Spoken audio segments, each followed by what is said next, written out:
Last week, I was facilitating a team retreat for an incredible team of, I think, 28 people in the Bay Area. And one of the pieces of feedback that I received was they were really kind of blown away by how I was able to pivot in response to what was coming up in the room and the needs of the group. And I've been thinking a lot about that and what makes that kind of flow and pivoting possible. And what it is, of course, is that it took place within a very consciously designed structure. So even though it was kind of invisible to the participants, there was a very solid structure within which all of that pivoting and flow took place. And if we expand that out, everything we do takes place within a designed culture, right? In the case of the workshop, the design was the objectives of the workshop and the guardrails that had been designed in place. In the case of a society or culture, is what are the assumptions? What are the core beliefs underneath it? I've been thinking about that a lot in a few different contexts. One is in the way that masculinity shows up in our culture, and that inquiry has been brought on both by my own journey with my own relationship with masculinity, which has included all sorts of stuff, including going to a mythopoetic men's retreat with 100 guys in the Mendocino woodlands, facilitated by Michael Mead and his team, and my own deep inquiries around what it means to show up as a man, particularly right now, and conversations with Julia and seeing what's happening with the current administration in the US and everything that's surfacing in the toxicity of masculinity as an articulation of dominance and power, particularly over women, and the demeaning of women and energetically of the intuitive, of the flowing, and of what we might call the feminine versus masculine energy, which is not terminology I use, but it's terminology that is used. So we'll use it here. But thinking about how what we call toxic masculinity is not like a spontaneously emerging archetype. It's something that was designed intentionally into the culture. And you see it at every step of the way in the colonizing process, right? The severing of matrilineal lines, the severing of story, the severing of intuition, of course, right? That archetype of action moving forward, dominance is the only way, is going to show up in the way men show up or in the way leaders show up in the workplace. And so much of what I would consider to be like modern leadership development or coaching is around dismantling those assumptions or beliefs around what leadership needs to look like. Which leads me, in a roundabout way, I think, to what I've been really noodling on and thinking a lot about. Because I've been in this emergent flow space around what is the next iteration of my work. And I keep coming to this idea of, and I think I've talked about it here before, where are those spaces where a bridge is built between the spiritual or consciousness work and concrete leadership? And I have a sense of how to build that bridge, right? Using embodied practices, using breath work, working with personal mythology, working with shamanic techniques and approaches, kind of these really ancient ways of being placed into a modern context in order to support the development of leaders that can truly meet the complexity of the times that we're in. But all of that has existed within only my own context and and play space of my mind, right? What might this look like? And so the past couple of weeks I've been curious, like what else is out there where there's some, I can't be the only one thinking about this, right? So where are the folks who maybe have already built out structures and done a ton of research on this? And of course it exists. The one that has resonated with me most has been the constructive developmental framework developed by Robert Keegan. So Robert Keegan is a Harvard psychologist and researcher. He's also a big deal in the world of leadership development because he developed something called immunity to change, which is a really cool process that you can bring an individual or a team through that identifies where they are now and where they want to be. And often with teams or individuals, they kind of know where they are. They know where they want to be. They even know how to get there. They know the next concrete steps, and yet they don't do it, right? There's an action gap. And if we look in that gap, there are almost always unspoken beliefs, implicit biases, fears that are unspoken, that kind of exist in the shadows, that when through this immunity to change framework, we start to shine light on them, start to lose their power. And so those unspoken beliefs and fears create an immunity to change that's incredibly frustrating, right? Because we know what to do, we're just not doing it. So he developed that, but he also in the late 20th century, developed this constructive developmental theory of the development of adult humans, specifically in Western culture. And this also is great for leadership development. So the first two of these stages of development that Keegan developed are usually for kids and adolescents. And the first is just that impulsive mind, that impulsive consciousness, right?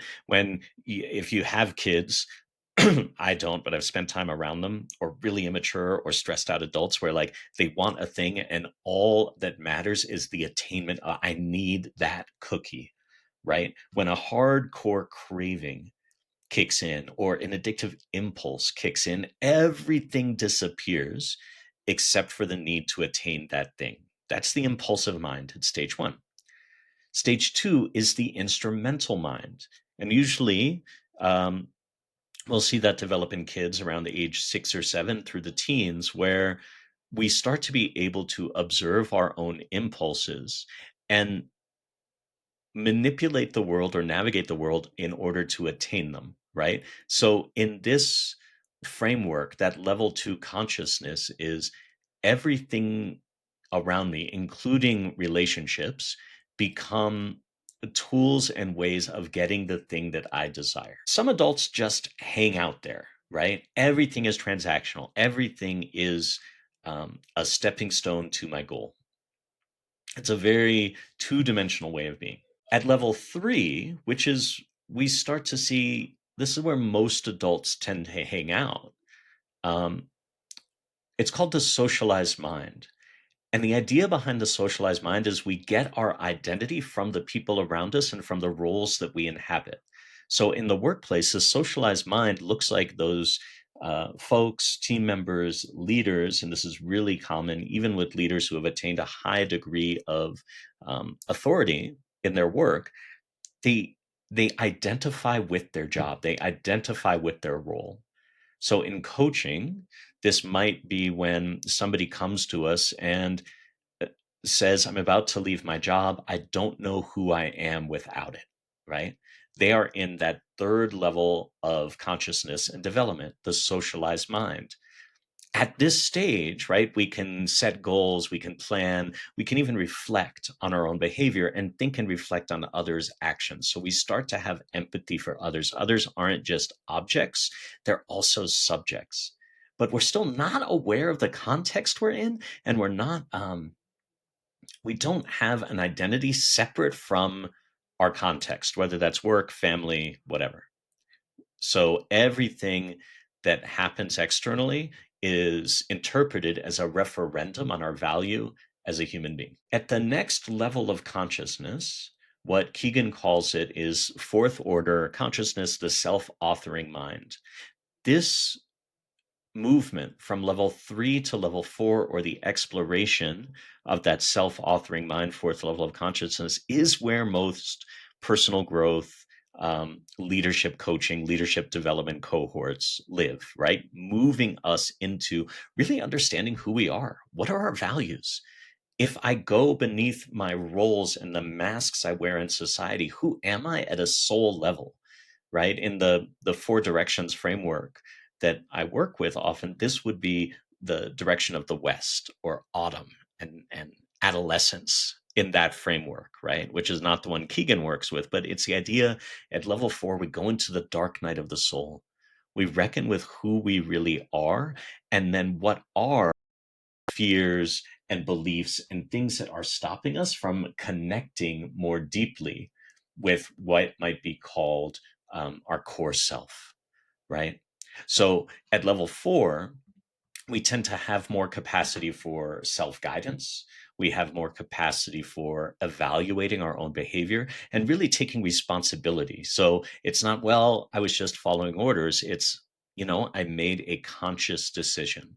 So level 4 brings in much more agency and awareness. Level 5 in Keegan's construct is what he calls the self-transforming mind, fifth order of consciousness. And in the research he did, and this research was done a while ago, this is less than 1% of adults. It's probably a slightly higher percentage of high-performing leaders.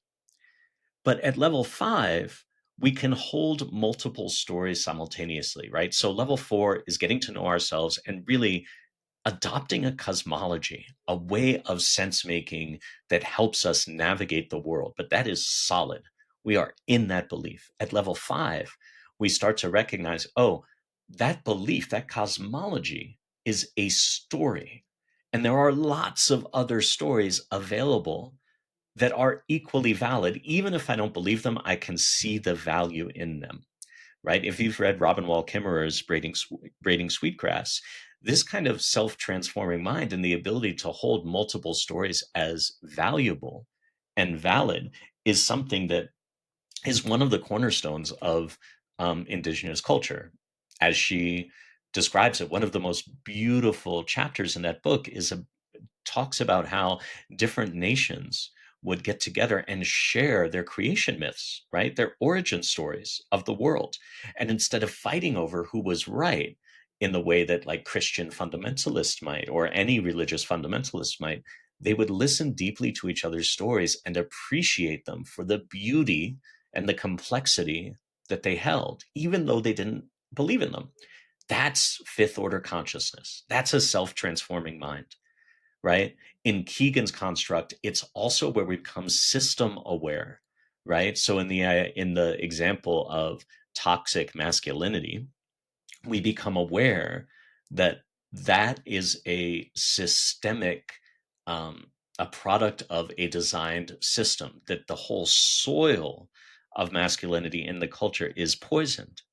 And when we become aware of it, we can start to separate out from it and see its impact on us and the culture.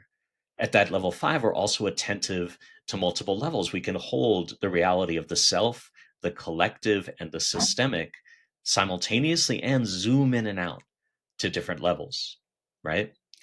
Um, that's where Keegan's construct ends. But other people have gone further. The one that resonated with me most is a woman named Suzanne Crook Greuter, might be pronounced Gruder. Um, but she looks at these post-conventional stages of development, which is pretty much all in Keegan's level 4 and level 5. This is getting wonky. I'm going to bring it back to concrete in just a little bit, but I kind of love this construct, right? So in Cook Greuter's work, then at stage 4 or 5, which she calls post-conventional, we get that self-authoring, self-actualizing. And then in her post-conventional, she then goes to Keegan's level 5, which is construct aware, at which, she calls it archetypally the magician or the alchemist. And the magician or alchemist are those people who can bring all of these elements, the systemic, the collective, the individual together and honor what wants to emerge. And in her construct, there's another stage, which is the transcendent stage or the unitive, where I experience myself not just as individual, collective, and systemic, but as an expression of consciousness itself, that there is no, at a deep, real level, there is no division between myself and the world around me. And at each of these stages, it's not like they cancel each other out. We just gain more capacity, right? For navigation, for zooming in, for zooming out, for holding different perspectives with greater ease. Okay. So there's not a ton of leadership development work that I know of that helps build a bridge between level 4, the self-authoring mind, and levels 5 and 6, the self-transforming mind and the unitive mind. And there's a few reasons for that. One is that there simply hasn't been much demand for it. Leadership development as we know it, coaching as we know it, emerged during a time where the world around us was fairly stable. The systems we were inside of were evolving, they were moving, but they were fairly stable. They are no longer stable. None of the systems that we have traditionally in Western culture relied on for meaning and navigation and solidity over the past couple hundred years are stable. Our climate, our weather, our seasons are not stable. Our political systems, right?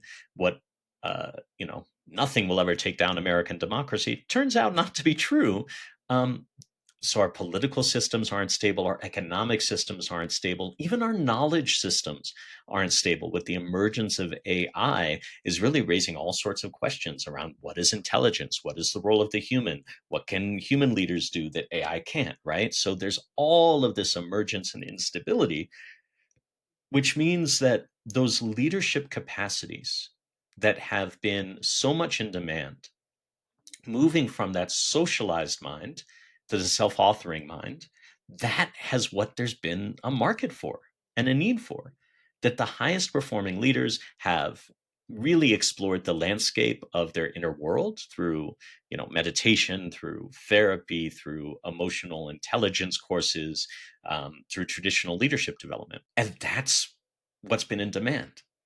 Another reason that there hasn't really been too many bridges built between levels 4 and level 5, and Keegan speaks to this, is that up until we get to the level 4, uh, you can have reliable, peer-reviewed, linear approaches that produce predictable outcomes. In other words, if you go through an immunity to change process, if you go through an ontological coaching process, it is pretty well predictable. It's a well trodden road that's well researched that you will get a certain output. If I go through an immunity to change process, then those forces that are producing the immunity to change will reliably have less power, right? If I go through a personal mythology process or a core self discovery process, it is pretty reliable that I will come out of it with a greater ability to be self guided, to self evaluate, to take greater responsibility for my actions, right? Once we get to that self transforming layer and that unitive layer, the strategies, tactics, and tools that we use are nonlinear and will not produce reliable, repeatable outcomes. Mary Oliver has a beautiful essay where she talks about the creative self and how we need the creative self in order to, honor the world that wants to emerge. And one of the things she says is you can't bully the creative self.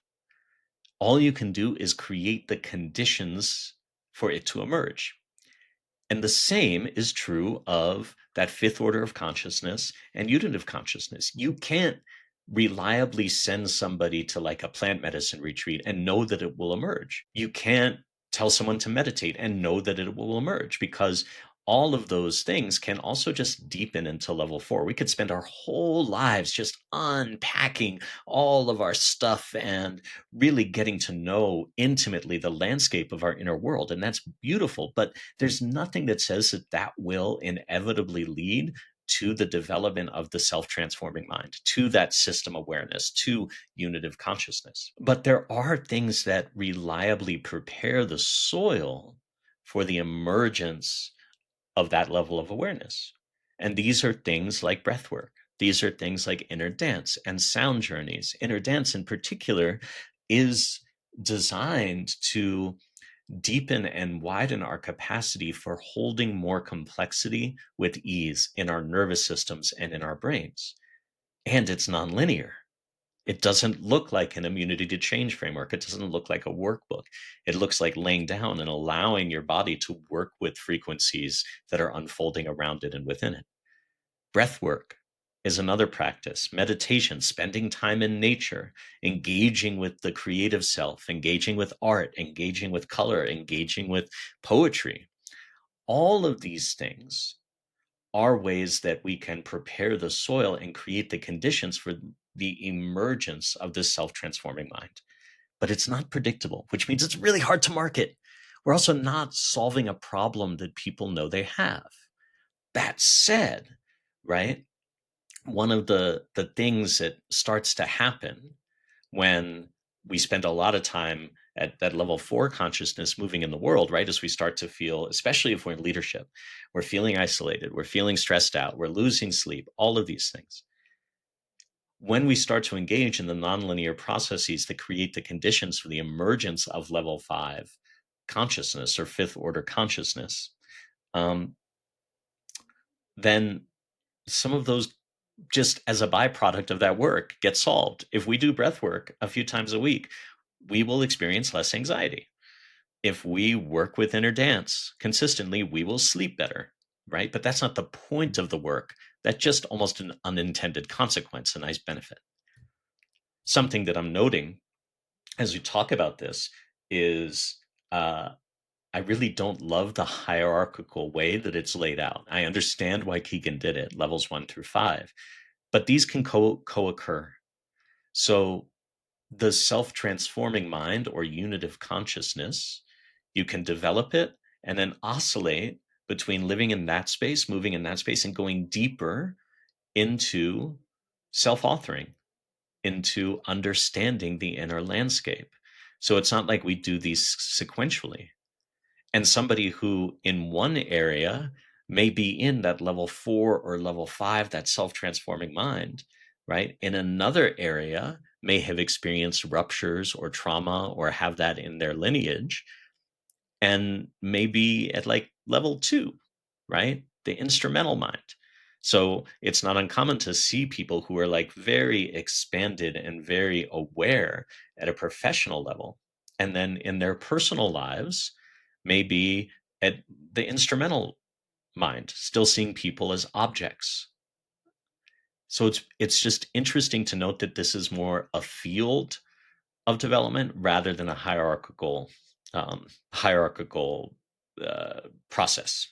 So bringing this into the concrete, a lot of what I've been talking about and thinking about and feeling pulled towards is what does it look like to develop those spaces where, what Cook-Reuter would call post-conventional development, or Keegan would call level 4 to level 5 development. What are the spaces that are designed for that are not spiritual spaces, that are not for personal development, but are for leadership development? Because I really believe that the leaders that we need right now in social change, really anywhere, are those who have developed that capacity to move between system awareness and unitive awareness and then move down to the concrete. How does that reflect in my day to day actions? How is the way that I talk to somebody on my team interacting with that unitive level of consciousness and that system level of awareness? So, really understanding and feeling at a vibrational and energetic level the interconnection of all of these layers. And that is something that can be cultivated through practice, or at least the conditions for its emergence can be cultivated through practice. And I believe it really does have to be done in community so that we can bounce off of each other, so that we can co-create and co-evolve. So that's kind of what I'm noodling on for the year ahead.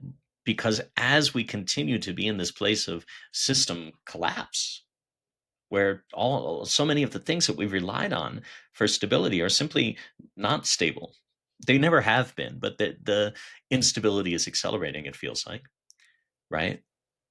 We need a new form or a new iteration or evolution of leadership development. So I'm excited to explore that. If this is something that's been on your mind, I know this is a really long episode. Like, I'd love to talk with you about it. Feel free to reach out if you know anybody who's playing in this space. Please let me know, because I'd love to learn from them. I know I have a sense like that this is an idea that's been floating around, tapping a bunch of us on the shoulder. I always think of ideas as having their own consciousness, and they just go around and they tap people on the shoulder. And there are some of us who listen, and there are some of us who go like, no, not right now. I got to raise my kids, or whatever it might be. Um, but for those of us who are listening, I'd love to have a conversation. Um, All right, this one got wonky and frameworky. Uh, Thanks for listening, and I'll talk to you soon.